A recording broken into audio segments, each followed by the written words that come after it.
Hi, what's up guys? Welcome back to another vlog. So for today's vlog, pupunta tayo ng motorcycle shop kasi papa-PMS natin tong ating motor, si Easy, yung ADB 160 guys. Dahil gagamitin ko to sa weekend papunta ng Infanta, Quezon. Long ride na naman. Siyempre pagka long ride, ito yung gagamitin natin.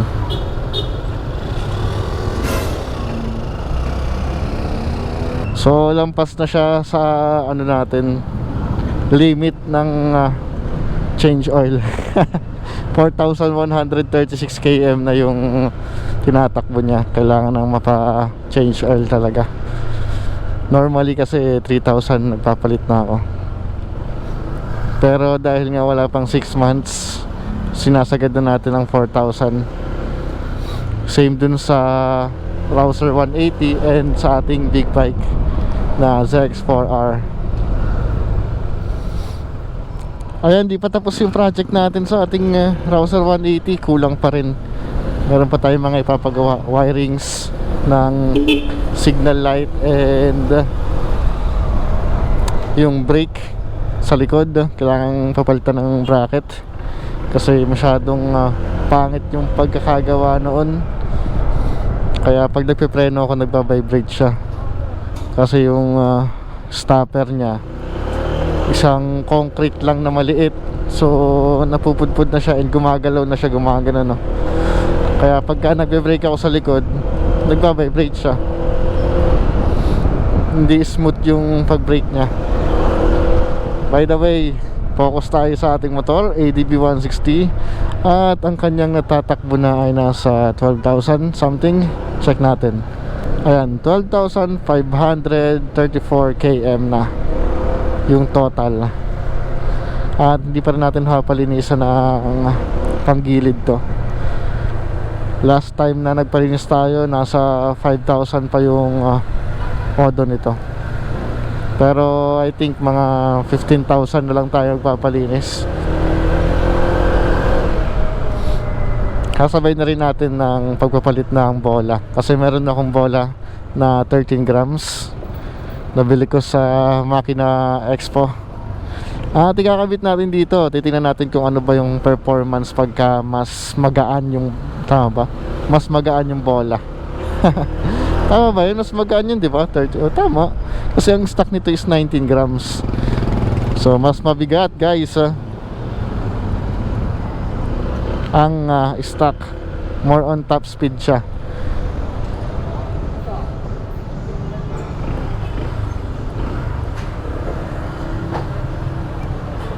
Ay, si Boss JL, siya yung ating mekaniko guys.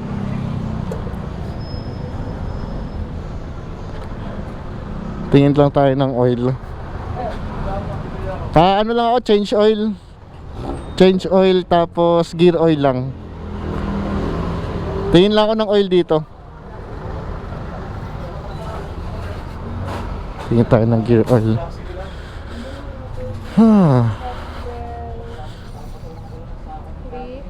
Meron po kayong engine oil na Motul, yung may pair na gear oil.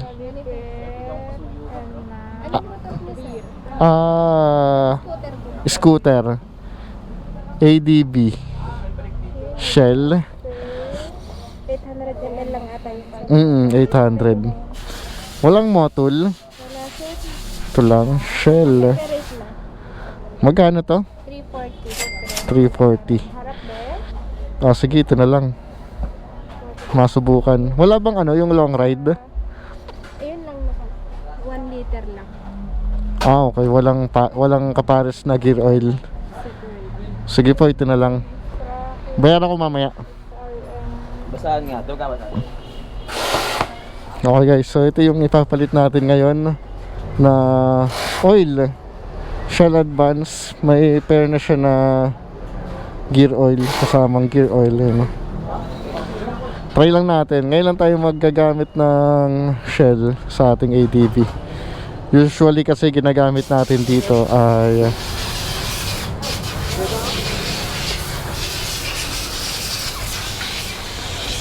na ginagamit nating engine oil dito ay yung Motul. Lipat lang natin guys.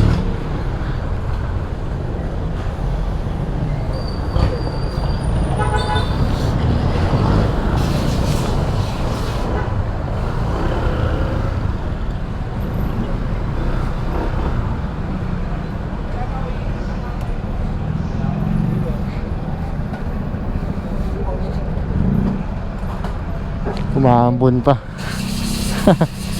Umaambon guys. Check natin kung maitim na ba sa 4,000 km yung ating engine oil.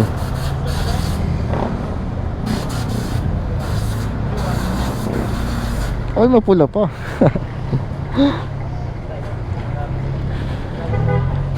Maitim na sir? Tama lang sir. Sakto lang no? Yan o. Ah, okay lang. 4,000 na kasi ito eh. 1,000. Tama lang. 4,000. Tas motul yung gamit ko dito. Hindi naman siya sobrang itim eh. Oo. Kaya pula siya. Oo.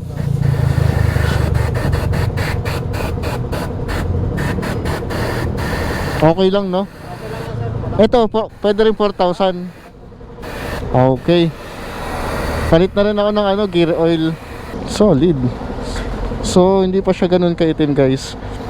4,000 na yung natakbo natin. Tatanong natin kung kaya pa ba ng 5,000 yan. Kaya pa ba ng 5,000 yan? Ay, hindi. Hindi na no? 4,000 lang talaga. Oh, Pilit mo man yan. Wala na po yan. Papangit yan. papangit na. Oh no, natanggal yung emblem natin guys. Oh. Tanggal yung D. Saan kaya napasabit yan?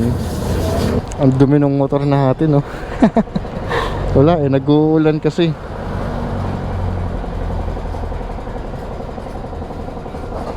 Shell Advance yung gamit natin ngayon. Yung pang scooter.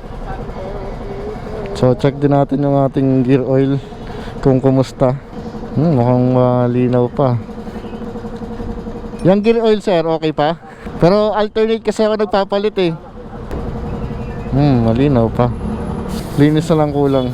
Next time na natin pa linisan ng ano, panggilid. Pagka naka 15,000 na tayo na odo. Sa ngayon 12,000 pa lang eh.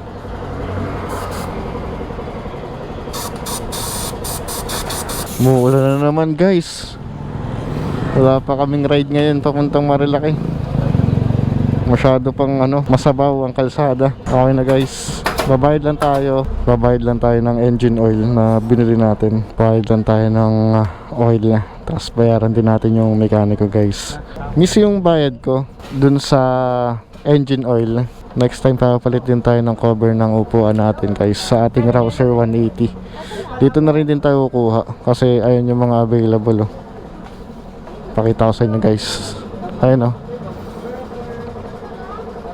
Yung mga magagaspang. Pero pipili tayo ng plain para aesthetic, di ba? Ayoko ng madaming ano.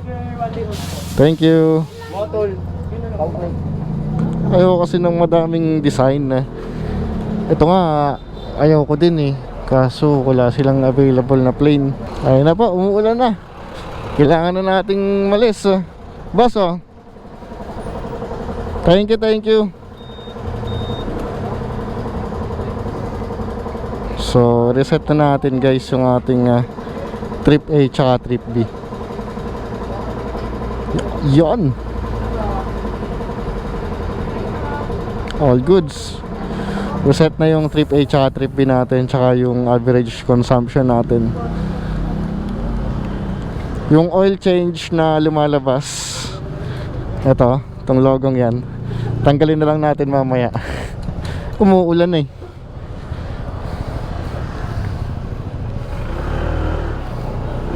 Let's go!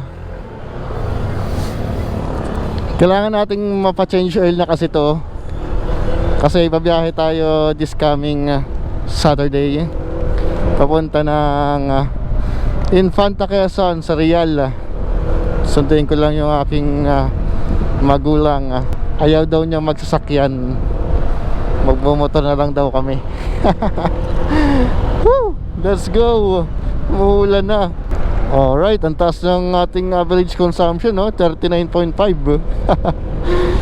De joke lang. Magulo pa kasi yan na dapat ma-reach niya muna yung mga maubos yung 1 liter, ganun, 2 liters bago magkaroon ng tamang average consumption. Tingnan nyo, ayan no, 42.3 ngayon.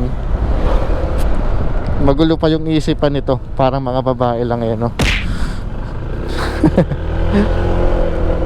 Ayan, 45 na, 45.7. Next week yung Cruiser 180 naman yung ating dadalahin din sa shop para papaayos. Tsaka para ma-renew ko na din, di ba? At magamit natin sa ating mga biyahe. Tagal din nung natambak. Almost kailan ba? Almost 6 months na ata, guys. Kung huli kong ginamit yun, nag-ride pa kami sa Daranac Falls. Okay guys, at dito ko na yung tatapusin ng aking short vlog. Thank you for watching, guys. Always ride safe and put God first. See you on my next vlog. Peace out.